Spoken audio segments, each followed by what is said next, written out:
Assalamu alaikum warahmatullahi ta'ala wabarakatuh. Barkamu da sake kasancewa tare da ku a cikin shirin daɗin kowa.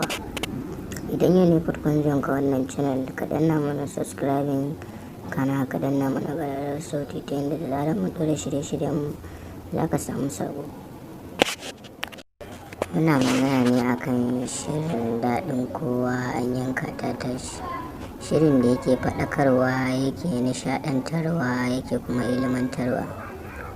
Shirin daɗin kowa an yanka ta tashi shiri ne wanda aka tsara shi mai dogon zango tun daga season 1 zuwa yanzu kawowa yanzu.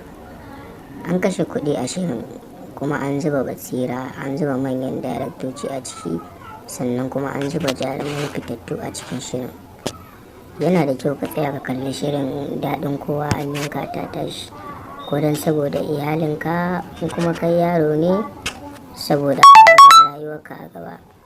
Shirin daɗin kowa shiri ne mai daɗi kuma mai dogon zango wanda nutsatstsun daraktoci da furodusoshi suka tsaya suka tsara shirin. An daɗe ana yin shirin daɗin kowa ba kamar sauran shiri bane ba, irin sauran shirin da muka sani ko kuma muke sawa kallo.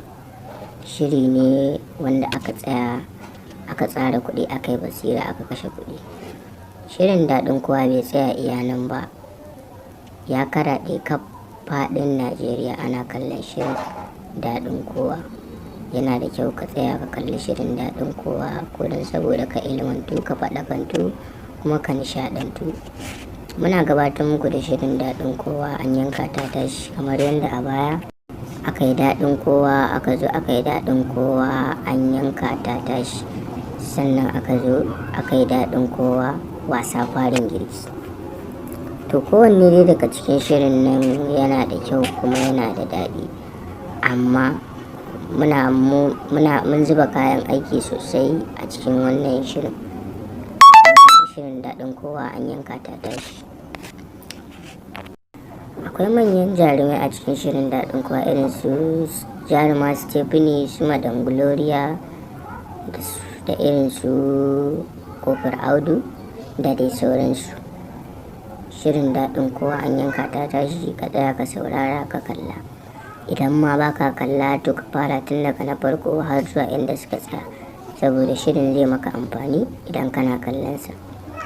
Shirin daɗin kowa an yanka ta tashi. Idan yau ne farkon zuwan ka wannan channel din, ka danna mana subscribing, kana ka danna mana ƙararrawar sauti ta yadda da zarar mun ɗora shirye-shiryen mu za ka samu sauki. Kar ku manta sunan shirin, ba shirin daɗin kowa wasa farin girki ba, shirin daɗin kowa an yanka ta tashi. Daɗin kowa an yanka ta tashi. Mun gode. Ka danna